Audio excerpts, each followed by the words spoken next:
रोज़नामा ख़बरें में आपका खैर मक़दम है। मैं हूँ कासिम सैयद। नाज़रीन, आखिर वो घड़ी आई गई जिसका सबको बेसब्री से इंतज़ार है, और वो ये है कि हिंदुस्तान में मुसलमानों के सबसे बावक़ार, सबसे मोतबर और भरोसेमंद इज्तिमाई प्लेटफ़ॉर्म यानी all India Muslim personal board का अगला सदर कौन होने जा रहा है। मुस्लिम पर्सनल बोर्ड के फाउंडर मेंबर्स और गैर मुस्तकिल अरकान इसका फ़ैसला करेंगे, अपना नया सदर चुनेंगे।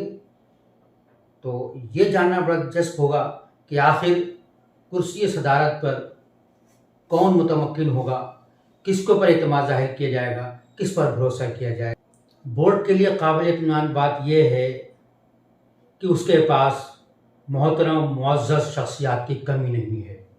एक से एक जवाहर है, एक से एक जौहर है, एक से एक हीरा है, और किसको सदर बनाया जाए इसके बारे में अगर सोचना पड़ जाए तो जान लीजिए कि मिल्लत के अंदर अभी अच्छे अफराद की कमी नहीं है।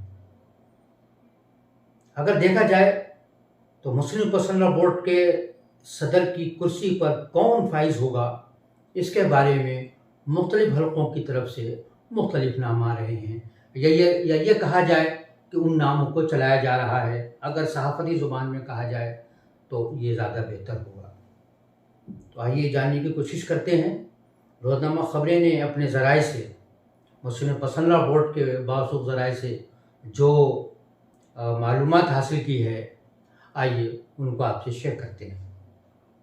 नाज़रीन, इस वक्त कई नाम हैं जिनकी चर्चा सोशल मीडिया पर भी हो रही है और मज़ामीन भी लिखे जा रहे हैं।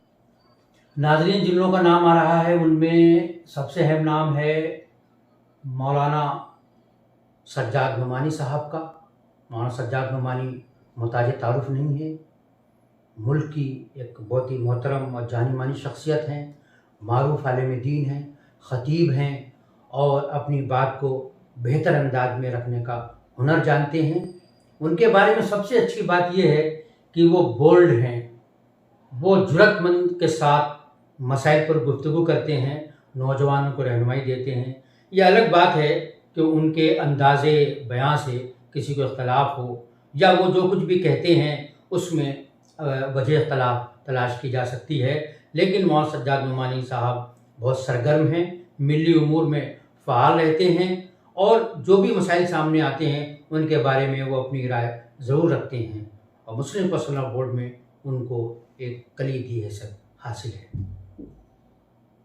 देखना ये होगा कि मौलाना सज्जाद नुमानी साहब के लिए क्या राहें हमवार होती हैं, या जो चीज़ें उनके साथ जो कुछ मनफी बातें उनके ताल्लुक़ से कही जाती हैं। मिसाल के तौर पर ये कि वो जब कहते हैं तो कहने में कभी कभी वो जो एक पैमाना होता है, एक जो सहाफ़ती ज़ुबान में एक हद होती है, एक रेड लाइन होती है, कभी कभी ये लगता है कि उसे क्रॉस कर जाते हैं। लेकिन वो करते हैं कि नहीं करते हैं, इसके बारे में लोगों की अलग अलग राय हो सकती है। लेकिन मौलाना सज्जाद नुमानी के ताल्लुक़ से काफ़ी कुछ सोशल मीडिया पर लिखा जा रहा है, उनके हक़ में दलाइल दिए जा रहे हैं, और ये कहा जा रहा है कि मौलाना सज्जाद नुमानी जैसी शख्सियत को, जो इस उम्र में भी मुतहर्रिक है, फ़आल है, और सबसे बड़ी बात यह है कि वो अपनी बात को रखते हैं, जुर्रत के साथ रखते हैं। मसलहत उनके पास नहीं आती है, वो मसलहतों का ख्याल भी नहीं करते, और ये बात उनके हक़ में जाती है। इनके अलावा जो दूसरा नाम आ रहा है वो जमीयत उलमा हिंद के सदर मौलाना अरशद मदनी साहब का है। मौलाना अरशद मदनी साहब एक बुज़ुर्ग रहनुमा, वो भी बहुत फ़आल हैं इस उम्र में भी, जबकि वो 80+ हो गए हैं। अभी बम्बई में उनका इजलास हुआ, उन्होंने कितनी जुर्रतमंदाना बातें सबके सामने रखी थी। मौलाना अरशद मदनी भी सियासी मसलहतों को नज़रअंदाज करके बहुत ही जुर्रतमंदाना अंदाज में अपनी बात कहने के लिए जाने जाते हैं। उनका एहतराम बहुत ज़्यादा है, उनकी बातों को गौर से सुना जाता है, और वो किसी भी मजलिस या महफिल में हों, वो जिसे कहते हैं कि सदाए हक़ बुलंद करना उनका तो इम्तियाज़ है। वो देवबंद के सदर मुदर्रिसीन भी हैं, उनकी बहुत खिदमात हैं। जमीयत उलमा के हवाले से उनकी खिदमत पर रोशनी डालना ऐसा है जैसे सूरज को चिराग दिखाना। तो मौलाना अशरफ मदनी साहब का हल्का बहुत वसी है और मुस्लिम पर्सनल बोर्ड के अंदर भी उनको बड़े एहतराम की नज़रों से देखा जाता है। तो मौलाना अशरफ मदनी साहब का नाम भी इसमें शामिल है। ये अलग बात है कि ज़राए से मालूम हुआ कि मौलाना अशरफ मदनी साहब उस इजलास में अपनी खराबी सेहत की वजह से शायद हिस्सा नहीं ले रहे हैं। अब तक की मालूमात और इत्तलात तो यही हैं। हो सकता है कि इजलास के आते आते उनकी सेहत इस बात की इजाज़त दे कि वो इतने अहम इजलास में शरीक होकर उसका वज़न और उसका वक़ार बढ़ाएं। इसके अलावा दारुल देवबंद के मोहतमिम मुफ्ती अबुल कासिम नुमानी साहब का भी कुछ लोग नाम ले रहे हैं। मुफ्ती अबुल कासिम नुमानी साहब जय्यद आलिम हैं, खामोश तबा हैं, संजीदा मिजाज रखते हैं, बहुत कम बोलते हैं और जब बोलते हैं तो बहुत तोल तोल के बोलते हैं।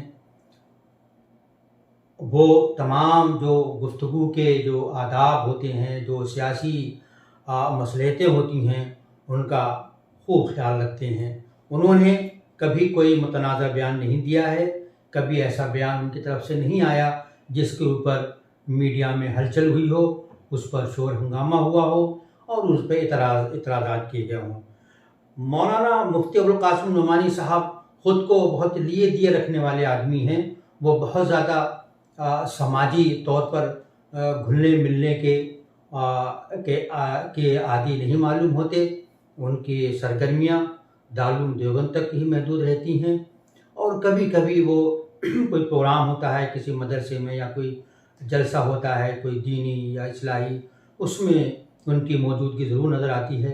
एक और नाम जो मुस्लिम पर्सनल बोर्ड की सदारत के लिए लिया जा रहा है वो मौलाना खालिद सैफुल्लाह।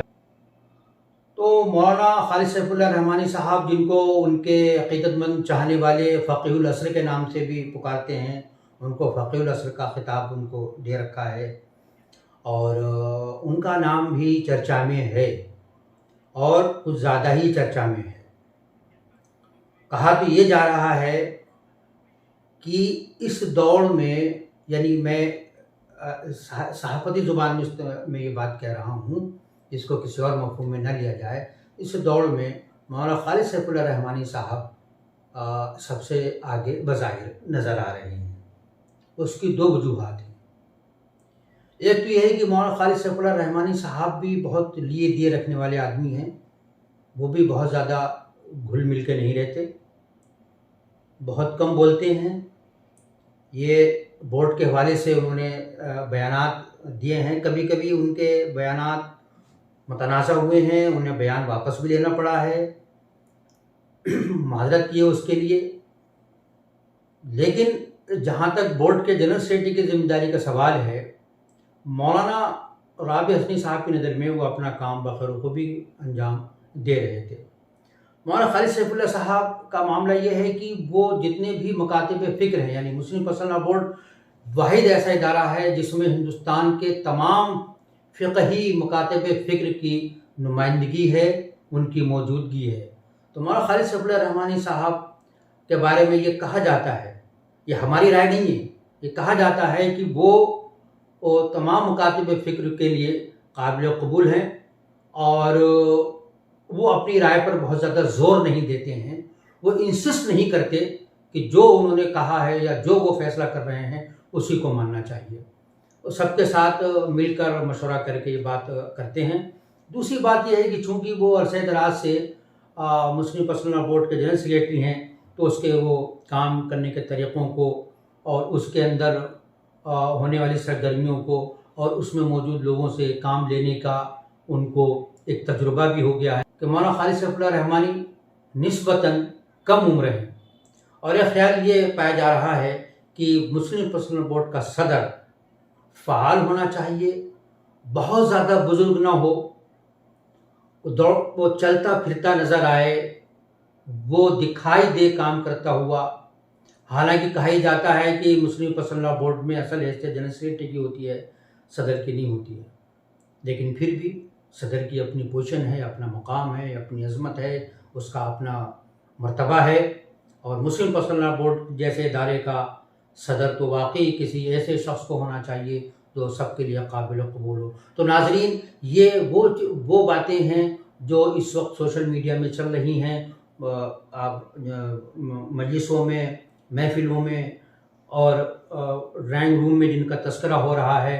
तो रोज़नामा ख़बरें की जहाँ तक इत्तला है तो शायद मौलाना खालिद सैफुल्लाह साहब के रहमानी के नाम के आगे क़ुराए फ़ाल निकले, लेकिन यह कोई हतमी राय नहीं है। हो सकता है कि जो और 3 बुजुर्ग शख्सियात हैं इनमें से भी कोई आदमी सदर हो सकता है। अब सवाल ये पैदा होता है कि अगर खालिद सैफुल्लाह रहमानी साहब सदर हो जाते हैं तो फिर जनरल सेक्रेटरी कौन होगा?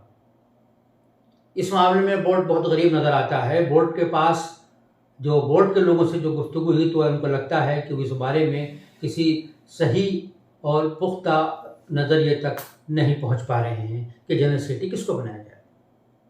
तो हमारे ज़राए के मुताबिक इस मामले में 3 नाम सामने आ रहे हैं। ये उस सूरत में है जब मौलाना खालिद सैफुल्लाह रहमानी साहब उसके सदर हो जाएं, तब अगर वो सदर हो जाते हैं तो फिर जनरल सेक्रेटरी की ज़रूरत होगी। जनरल सेक्रेटरी के तौर पर जो नाम चल रहा है उसमें एक नाम जामिया हिदाया के नाज़िम रिएक्टर मौलाना फजलुर रहीम मुजद्दिदी साहब हैं। दूसरा नाम मौलाना अतीक अहमद बस्तवी साहब हैं जो दारुल नदवा में उस्ताद हैं, बहुत सीनियर उस्ताद हैं। और बताया जा रहा है कि मौलाना खालिद रशीद फरंगी महली भी उस दौड़ में शामिल हैं। अगर खालिद सैफुल्लाह रहमानी साहब सदर हो जाते हैं तो फिर जनरल सेक्रेटरी के लिए इन नामों में से किसी नाम पर फैसला हो सकता है। हालांकि सदर का इख्तियार है कि वो जिसको चाहे जनरल सेक्रेटरी नामजद करे, लेकिन वो मशवरा करके ये काम करता है। तो ज़राए का कहना यह है कि इस मामले में मौलाना अतीक बस्तवी साहब सबसे आगे चल रहे हैं। अब आखिर में रह जाता है बोर्ड का तर्जुमान कौन होगा। ये बोर्ड का तर्जुमान बहुत अहम मसला है। मौलाना राबे साहब भी अपने कई सालों से बोर्ड का कोई तर्जुमान नहीं हो पा रहा था। मौलाना सज्जाद नुमानी साहब तर्जुमान बनाए गए थे, लेकिन उनके किसी बयान की वजह से जो मुतनाज़ा हो गया था, उनको तर्जुमान का ओहदा से उन्होंने इस्तीफ़ा दिया। उसके बाद से आज तक कोई तर्जुमान नहीं है और ये बहुत बड़ा ड्रॉबैक है मुस्लिम पर्सनल लॉ बोर्ड का कि वो कोई तर्जुमान अपने लिए मुंतखब करने में नाकाम रहा है। शायद इसकी वजह यह है कि किसी को नाराज़ नहीं करना चाहते, या शायद इसकी वजह यह है कि तर्जुमान जब होगा तो उसकी अपनी भी एक कोई आज़ादाना हैसियत हो सकती है, या फिर इसकी वजह यह है कि तर्जुमान के तौर पर उन्हें कोई काबिल कबूल आदमी नहीं मिल रहा है जिसके अपने अज़ाइम ना हो, जिसकी अपनी तरजीहात ना हो, जिसकी अपना कोई एजेंडा ना हो। ऐसा आदमी शायद तलाश करने में दिक्कत महसूस हो रही है। लेकिन अगर मौलाना खालिद सैफुल्लाह रहमानी साहब सदर हो जाते हैं या कोई और भी हो जाता है, तब भी तर्जुमान की शदीद ज़रूरत होगी। और वो तर्जुमान वो होना चाहिए जो दारुल हुकूमत में रहता हो, जिसको तीनों ज़ुबानों पर अबूर हो, जो अंग्रेज़ी भी जानता हो, हिंदी भी जानता हो, उर्दू भी जानता हो, वो मीडिया से भी बात कर सके, चैनल वालों से बात कर सके और बहुत ही मुतवाज़िन अंदाज में अपनी बात को रख सके। ऐसा आदमी ना हो जो जल्दबाजी में ऐसा बयान दे जाए जो गले पड़ जाए, जैसा कि माजी में होता रहा है। या कोई आदमी कुछ ज़्यादा उत्साहित होकर, कुछ ज़्यादा ही जोश में आकर ऐसी बातें कह दे जो मुस्लिम पर्सनल लॉ बोर्ड के मिजाज से मेल नहीं खाती हैं, उसके वक़ार से मेल नहीं खाती हैं। आमतौर पर ख्याल ये है कि इस मामले में जिस नाम पर सबसे ज़्यादा गौर किया जा रहा है वो डॉक्टर कासिम रसूल इलियास का है। डॉक्टर कासिम रसूल इलियास माजी में भी तर्जुमानी का फ़र्ज़ अंजाम दे चुके हैं। वो बाबरी मस्जिद कमेटी के भी कन्वीनर थे और उसके हैसियत से उनको मीडिया से मुखातब होने का और मीडिया को हैंडल करने का उन्हें बहुत तजुर्बा है। तो कहा ही जा रहा है कि अगर तमाम चीज़ें बहुत सुनखबी अंजाम पा गई तो डॉक्टर कासिम रसूल इलियास को तर्जुमान के तौर पर आगे लाया जा सकता है और ये एक बेहतर इंतखाब होगा। यानी मुस्लिम पर्सनल लॉ बोर्ड की शक्ल ऐसे सामने लाने की कोशिश की जाएगी जो नौजवानों का, जवानों का और बुज़ुर्गों का बेहतरीन संगम हो, उनका इम्तिजाज हो, एक दूसरे के ख्यालात से और में से इत्तेफाक करते हुए बोर्ड को आगे बढ़ाया जा सके। हमें उम्मीद है कि मुस्लिम पर्सनल लॉ बोर्ड की क़यादत, मुस्लिम पर्सनल लॉ बोर्ड के दानिश्वर और मुस्लिम पर्सनल लॉ बोर्ड के ज़हीन, समझदार, असहाबे फ़हम व ज़का इस मसले को बहुत खूबसूरती के साथ डील करेंगे और मुस्लिम पर्सनल लॉ बोर्ड एक बहुत ही हसीन, बहुत खूबसूरत शक्ल में हमारे सामने आएगा और मिल्लत एक बार फिर मुस्लिम पर्सनल लॉ बोर्ड की क़यादत में अपने सफ़र को रवा दवा रखेगी। आज के लिए बस इतना ही।